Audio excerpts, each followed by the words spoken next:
ఎప్పటికీ మర్చిపోకుండా గుర్తుపెట్టుకోవాల్సిన 4 సంగతులు.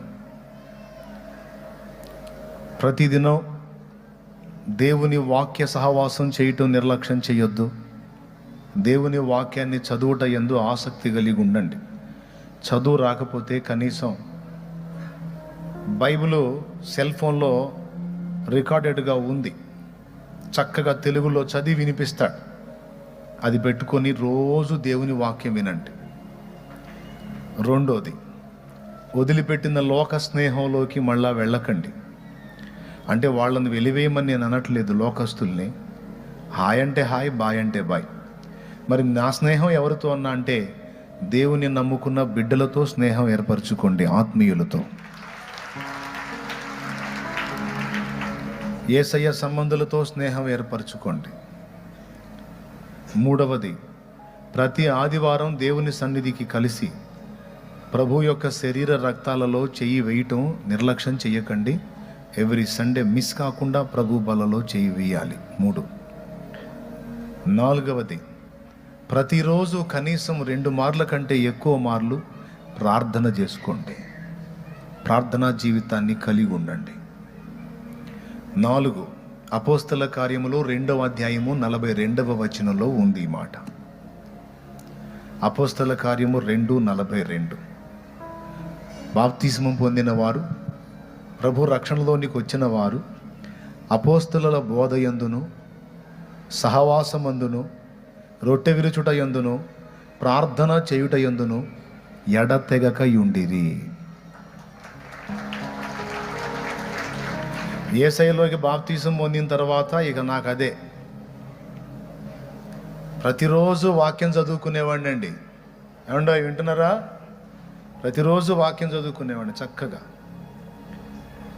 ప్రార్థన చేసుకునేవాడిని. పొద్దున్నే తెల్లవారుజామున లేచేవాడిని, మోకాళ్ళ మీద ఉండేవాడిని. మళ్ళీ ఉపాధికి వెళ్ళాలి కదా, పొట్టతిప్పలకి వెళ్ళేవాడిని. మధ్యాహ్నం వేళ గ్యాప్ వస్తే ఆ గ్యాప్లో అన్నానికి ఉపక్రమించిన తర్వాత, అన్నం తిన్న తర్వాత మిగిలిన వాళ్ళు ఏదో పిచ్చాపాటి మాట్లాడుకుంటే అక్కడ నాకు అనుకూలమైన స్థలం చూసుకొని వెళ్ళి మళ్ళీ మధ్యాహ్నం వేళ మోకాళ్ళు వేసేవాడిని. వెటకారం చేశారు స్టార్టింగ్లో, భక్తుడు అని. వాడికి తెలియదు కదా యేసయ్యలో నేను పొందిన ఆనందం ఏందో. వాడికి తెలిస్తే వాడు కూడా మోకాళ్ళు వేస్తాడు నా పక్కన. కాబట్టి నాదొక ప్రపంచం, వాడిదో ప్రపంచం. నా ప్రపంచం వాడికి కొత్తగానే ఉంటుంది. మరి అనుకొని భక్తుడు అనుకొని భక్తి ఏమనుకుంటే మోకాళ్ళు వేసి తృప్తిగా కాసేపు యేసయ్యతో మాట్లాడుకునేవాడిని. మళ్ళా టైంకి మళ్ళా వర్క్లోకి వెళ్ళిపోయేవాడిని. సాయంత్రం ఇంటికి రాగానే చక్కగా స్నానం చేసుకొని కాసేపు పరిశుద్ధ గ్రంథాన్ని చదువుకొని మళ్ళా కాసేపు మోకాళ్ళు వేసి ప్రార్థన చేసుకొని, అవకాశం ఉంటే కాస్త ఏకాంతంగా వెళ్ళి కాసేపు ప్రార్థనలో గడుపుకొని అట్లా నా దినచర్య జరిగించేవాడిని. ఇక రెండో ప్రపంచం పట్టలేదు. ఆదివారం రాగానే నేనే కాదు, నా దగ్గర వర్క్ చేయడానికి వచ్చిన వాళ్ళని కూడా వర్క్ ఆపేపించి అందరినీ శుభ్రంగా స్నానాలు చేయించేసి మొత్తానికి చికెన్ తెప్పించి పెట్టి రెడీ చేయించి వండి సిద్ధపరిచి ముందు సన్నిధికి పోదాం పదండి. దేవుని సన్నిధిలో గడిపిన తర్వాత ఇంటికి వచ్చినాక ఇంకప్పుడు ఏదన్నా మీరు కాస్త విశ్రాంతి పొందుదురు కానీ అని ముందు సన్నిధికి తీసుకెళ్ళి అక్కడ ప్రార్థనలో ఉంచి అయిపోయిన తర్వాత నా ఫ్యామిలీని, నా దగ్గర వర్కర్స్ని మొత్తాన్ని తీసుకెళ్ళి అట్లా చేసి ప్రేయర్ అయిపోయినాక ఇంటికి వచ్చిన తర్వాత వాళ్ళందరికీ చక్కగా ఆహారం ఏర్పాటు చేయించి రెస్టిగా. నేనేం చేసామని తెలుసా? పగల కూటం ఒక దగ్గర చూసుకొని మళ్ళీ సాయంత్రం ఇంకొక దగ్గర కూటం ఉంటే అక్కడికి పోయి మళ్ళీ వాక్యం వినేవాడిని. అంటే వాళ్ళ ఆ మెట్టుకి ఇంకా రాలేదు కాబట్టి వాళ్ళని ఇబ్బంది పెట్టకూడదని జస్ట్ మార్నింగ్ టైం సండే తీసుకెళ్ళి ప్రార్థనలు. బాప్తిసం పొందిన వాళ్ళు ఉంటే ప్రభు బలలో చేయించేవాడిని. రక్షణ పొందుకోండని వాళ్ళకి చెప్పేవాడిని. ఇలాగా నా దినచర్య. అలాగే ఆదివారపు క్రమం కన్ఫామ్ అనమాట. ఆదివారం ఇతను ఎక్కడ ఉంటాడు అంటే మందిరంలో ఉంటాడు. ఇంకా నీకు ఇంటికాడ దొరకడు అతను. ఎప్పుడన్నా ఒక రోజన్నా రాడా? ఒక రోజన్నా ఆగాడంటే రాడు, ఉండడు. ఇప్పుడు నువ్వు వెళ్తే ఇప్పుడు మందిరంలోనే ఉంటాడు అతను. ఎక్కడ కాదు, నీకు చర్చిలోనే దొరుకుతాడు, కానీ రాడు బయటికి. దేవుని సమయం అయిపోయేంత వరకు ఎవడొచ్చినా లెక్క చేయడం.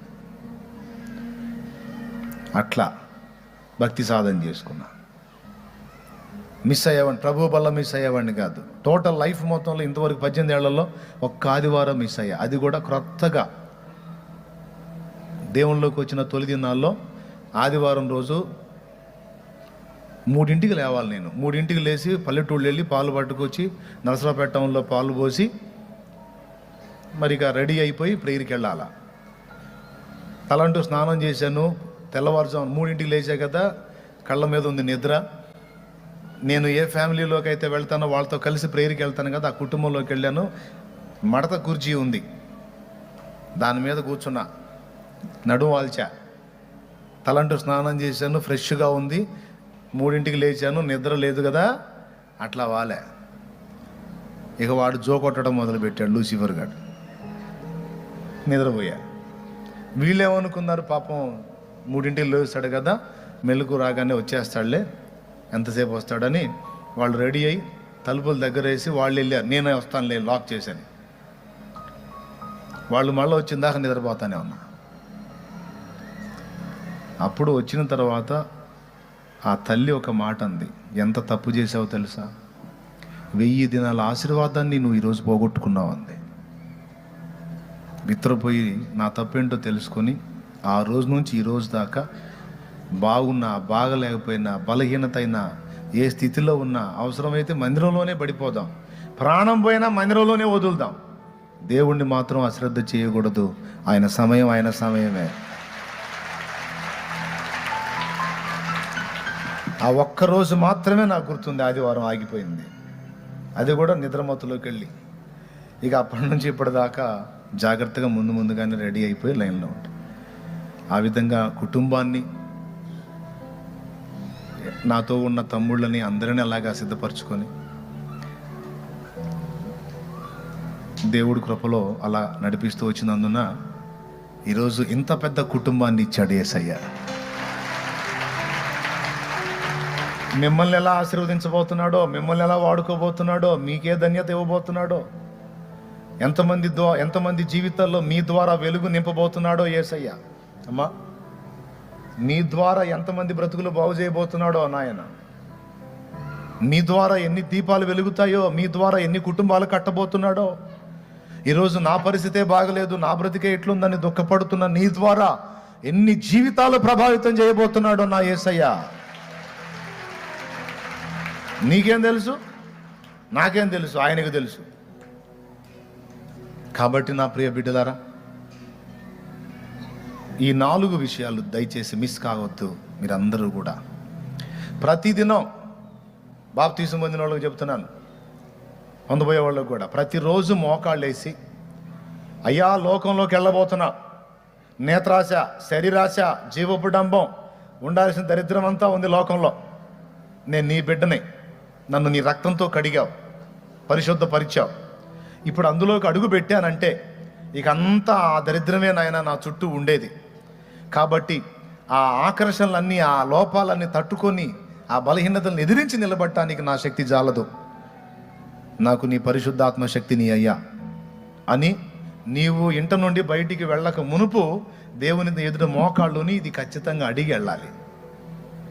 ఆ ఆకర్షణలు, ఆ నేత్రాశ, శరీరాశ, జీవపుడంబం, ఆ కోపం, తాపం, ఇవన్నీ తట్టుకొని నిలబడటానికి నాకు ఆత్మ బలమి అయ్యా అని మోకాళ్ళుని దేవుణ్ణి అడిగి పొందుకొని, అప్పుడు నువ్వు నీ పనుల్లోకి వెళ్ళు. ఇక నీ కార్యక్రమాల్లోకి వెళ్ళి ఆడికి వెళ్ళినా నీకు ఓటమి లేకుండా జయంతో తిరిగి వస్తావు. ఈ ప్రార్థన నిర్లక్ష్యం చేసావంటే శక్తిహీనుడుగా ఉంటావు, బలహీనపడతావు. శక్తిహీనురాలుగా ఉంటావు, బలహీనపడతావు. వేకువనే లేచి మోకాళ్ళ మీద ఉండి ఈ ప్రార్థన చేయక మునుపు రాకూడదు బయటికి. దేవుని ఆత్మ బలంతో రావాలి బయటికి. అప్పుడు ఎన్ని ఆకర్షణలైనా, ఎన్ని ప్రలోభాలైనా ఇక నీకు ఎఫెక్ట్ కాదు. ఆ నియంత్రణ శక్తి, ఆ నిగ్రహ శక్తి ఏ రోజుకు ఆ రోజు దేవుడు అందిస్తాడు. అర్థమైందా? కాబట్టి ప్రతిరోజు కూడా మోకాళ్ళుని ప్రార్థన చేసి ఏమడగాలి? అన్ని సంగతులు అడుగు. నీ సమస్యలు అడుగు, ఇతరుల సమస్యలు అడుగు, ఆత్మల రక్షణ గురించి అడుగు. యేసయ్యను ఏమేమి అడగాలనుకున్నావు అన్నీ అడుగు. యేసయ్యకి ఏమేమి చెప్పాలనుకున్నావు అన్నీ చెప్పు. వాటన్నిటితో పాటు నాకు బలమి అయ్యా, మనుషుల మధ్యలోకి వెళ్తున్నానయ్యా, అక్కడ నేను వీక్ అవ్వకూడదు ప్రభువా, నాకు శక్తిని అయ్యా అని అడుగు. ఖచ్చితంగా ఆయన నీకు పవర్ ఇస్తాడు. అప్పుడు గెలవగలుగుతావు ఎన్ని ఆకర్షణలైనా, లేకపోతే బలహీనపడతాం. రోజు మర్చిపోకుండా చేసుకోవాలి ఈ ప్రార్థన. ఓకేనా?